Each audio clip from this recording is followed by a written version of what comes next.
Today is actually a very special day. It is the 31st of August 1998, and if you remember, about a year ago, 1997, we had something very tragic happen.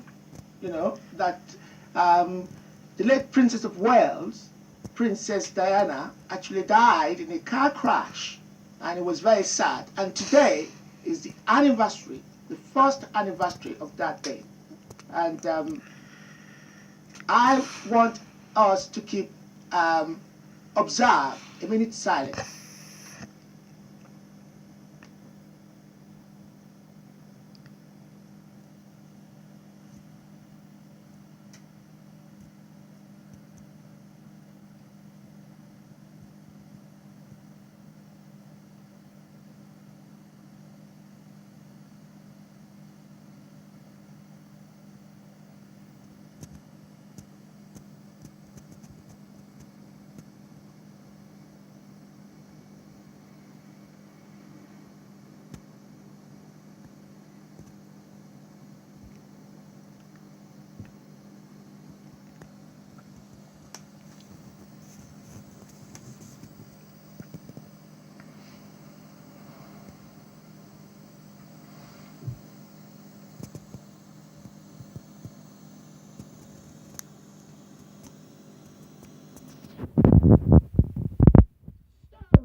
Today is called,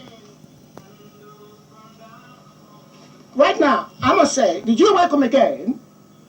The first story we're going to read today is called The Princess of Wales and God. I am like God to the Princess of Wales. My name is my baby, the prophet. Writing is not a form of madness. Writing is an art, a professional thing, something you can do at any time. You don't have to wait until midnight before I write a story. I don't have to wait until midnight before I write a story. It takes me about 45 minutes to write one story and read it. Therefore, it is a very, very difficult job. God has all the money, the talents, and everything. God is extremely gifted. That way, I'm the one that is like God. The Princess of Wales married a very rich man. She has got loads of money. I've got the talent and business. It is like I married somebody just for the money. This person I married is this world, planet Earth. My real love is God. That is the person I want. God knows it too. He knows it. Therefore, He is with me. He is saying exactly what He wants. The Princess of Wales is getting a divorce. Now, I know what I want from her. If she knows it or not, we're very good friends. I know it. My relationship with God is the most special. God is the most special creature alive today and forever. I am sure most people are happy for me. When God is in love, the world will be a much more better place. This is God we are talking about. It is serious. The Princess of Wales and God. My baby and planet Earth. The world we live in. To have a savior. God is that savior. I can understand God. Wonderful story. Let's just read it again and discuss it. The Princess of Wales and God. I am like God to the Princess of Wales. My name is my baby, the prophet. That's just the beginning of this fabulous story that I just wrote, The Princess of Wales and God. It's very, very funny that I'm having to read this story actually at this particular time. And exactly, and the fact that I actually wrote this story quite some time ago, a long time ago. I actually wrote this story in 1996. The day this story was written was the 15th of May, 1996. That's when I wrote the story. So, and I'm having to read that story on the anniversary of the death of the Princess of Wales. The very first anniversary, which is a very sad thing, remains a very sad thing anyway. You know, but I wrote this story in 1996, 15th of May. So it's rather tragic. Again, I mean, whenever I have to read it, and like I said, wonderful stuff. It remains a very wonderful story. Now, that's just the beginning of the story. Writing is not a form of madness. Writing is an art, a professional thing. Now, I write stories. That is my job. And I've been doing this job, as I said, since I was 18 years old. I've been writing as a professional. And I'm very, very good at what I do. Even now, I'm much more better, you know, and because I write on a daily basis, you know, write all the time, so I'm very good at it, you know. And the fact that I wrote this story was really like madness, really, but in the end, it looks like that. Well, I still don't know what my relationship is with the Princess of Wales. I don't know. There's still everything to play for even now. I mean, if the Princess of Wales ever had a secret butler that no one ever even know of until she died, until after she died, did we knew that the Princess of Wales actually had a secret, well, not a secret, but had a butler that she's called Rock. I mean, you know, that was quite something about her. Well, I'm a young person just like she was, you know, and I admire her courage, I have to say. And when I wrote the story, of course, I don't really understand it. I didn't really understand why I wrote it, quite honestly. But it's still a fabulous story, you know. I do claim. I mean, I am responsible for writing the story, you know. And as a writer, I'm just saying that I could literally write anything I choose to write. And sometimes I actually write things that I have to study myself in order to understand it. I'm studying every other story I wrote. But this is a very fabulous one, you have to agree with me. Something you can do at any time. I don't have to wait until midnight before I write a story. So this is the fact that it's my job. Writing, it's a professional thing and I do it. You know, I know how to do it. You know, some people probably think writers only write when everything is that quiet, you know, everyone's going to sleep, you're the only one up. And you don't write stories. That's how writers are. Some people think that's the case, but well, I'm not like that anyway. You know, I write, it's a job for me. What I do is a job. And I don't have to wait until midnight to do a job, which I'm quite capable of doing, I mean, whenever I choose to do it. It takes me about 45 minutes to write one story and read it. Therefore, it is a very, very difficult job. Well, I'm telling you how I write stories. You know, I'm telling you how I write stories. Every story I write, I'm like a painter. You know, I've often described myself like a painter. You know, like Vincent van Gogh, like Picasso, like Renoir, and all those fabulous painters. That's the kind of job I do. It's just that I chose to write. So instead of doing it as painting, I write. That's a kind of, you see, that's my profession. So that's the way I do my job anyway. And when I'm doing it, You know, it's like Van Gogh. Vincent van Gogh, when he's painting, he does it very fast. He does it very, very quick.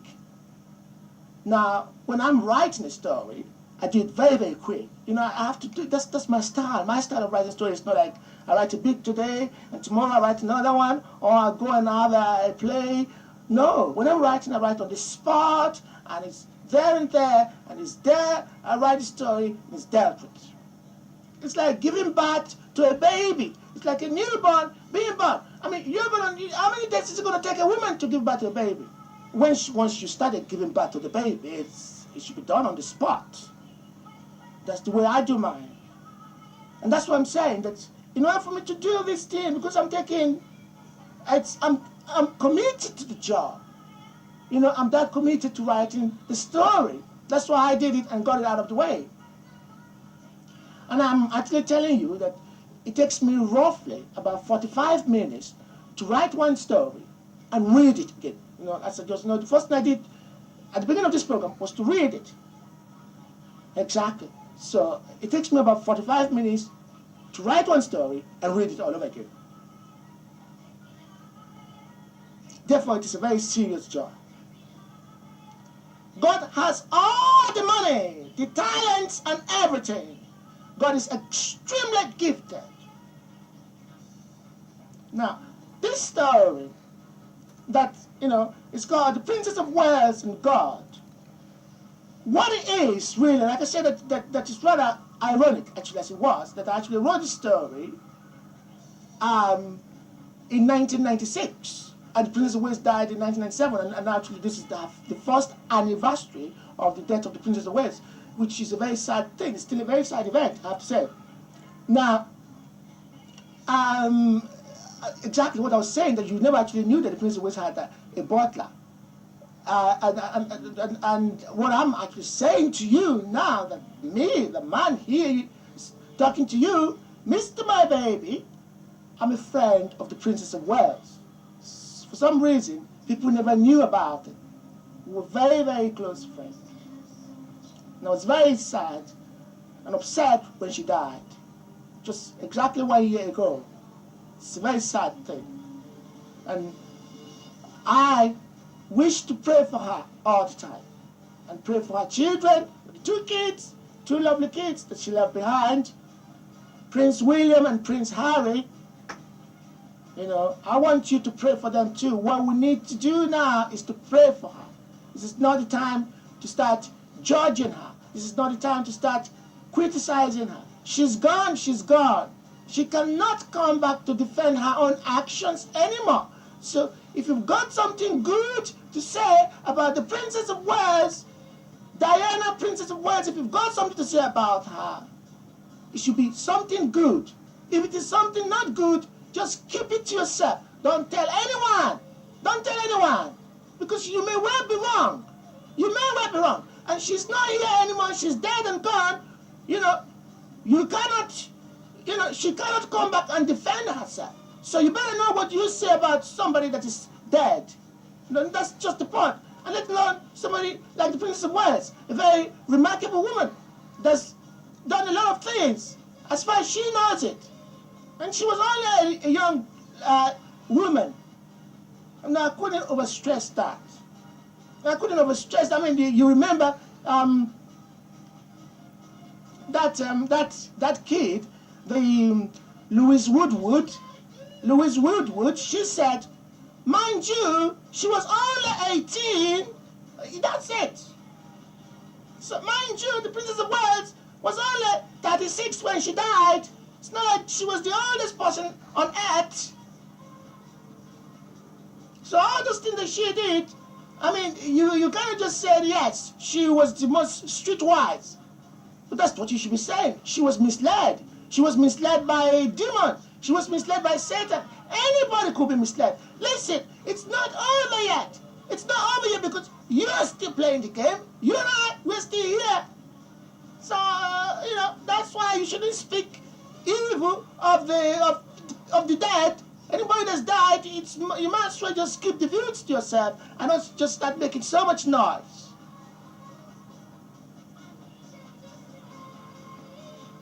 That way, I'm I'm the one that is like God. The Princess of Wales married a very rich man.